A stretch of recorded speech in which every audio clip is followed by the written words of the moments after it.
When you hear the word innocence, what pops into your head? For most of us, it's probably childhood, right? Or maybe naivety, something kind of fragile. But what if that's not the whole picture? What if real innocence isn't something we lose, but something we actually have to build? So that's the big question we're going to tackle here. We're going to challenge that conventional wisdom and explore this idea that maybe, just maybe, the most profound form of innocence is actually the ultimate sign of strength. Okay, so first, let's just get on the same page. What do we usually think innocence is? What's the common take on it? Yeah, most of the time, we kind of mix it up with being naive, don't we? We see it as this state of just not knowing, a blank slate. It's that beautiful but super delicate condition of a kid who just hasn't seen the tough parts of the world yet. And in that view, life just inevitably crushes it. But what if there's a totally different way to look at this? A much older, much more powerful way to understand what innocence really is. Just let that sink in for a second. It's not about a lack of knowledge.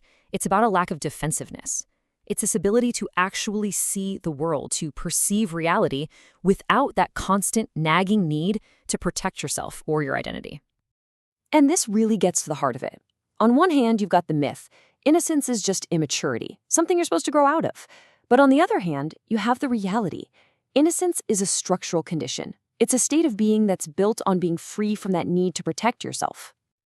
Now, to really get this, it helps to know we're actually talking about two totally different kinds of innocence. There's one we're born with, and another we have to work for. First up, you've got the innocence of a child, and it's beautiful, for sure. But it's innocent because the whole structure of a defended ego, of a defended self, it just hasn't been built yet. There are no walls because the castle isn't even finished. It's totally open, but because of that, it's also incredibly vulnerable. But then there's mature innocence. And this is completely different.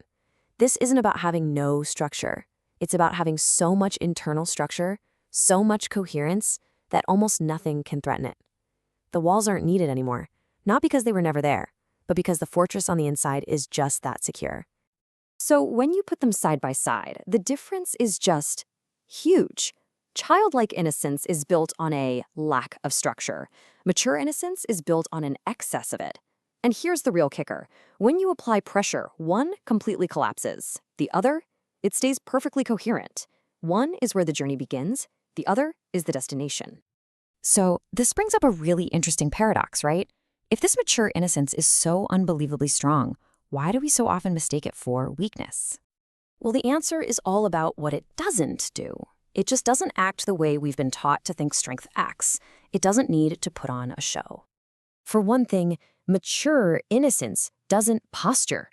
It doesn't feel any need to puff out its chest or try to look bigger or tougher than it is.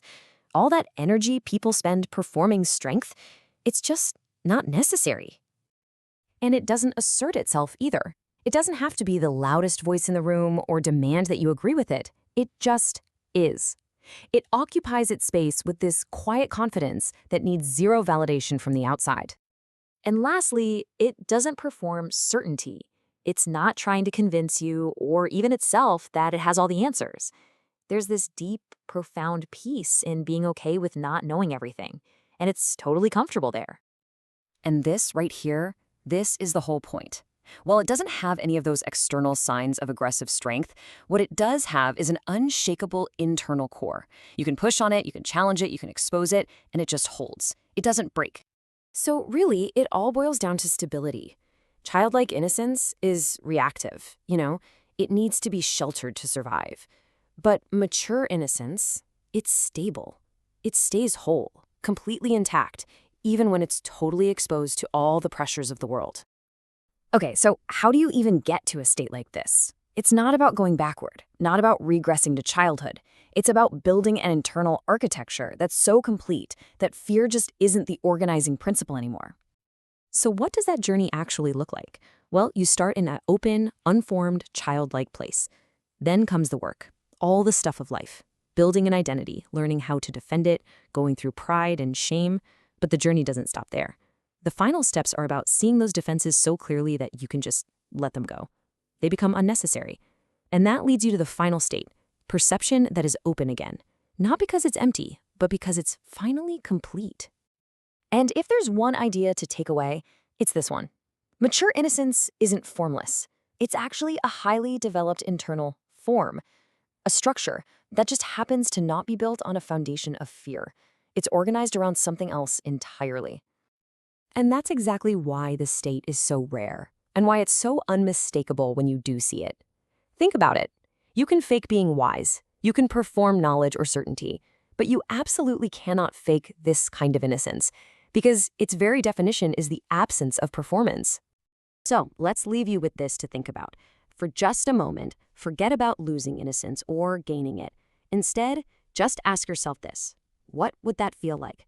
What would it actually mean for your life, for how you see the world, to get to a place where you simply no longer need to defend?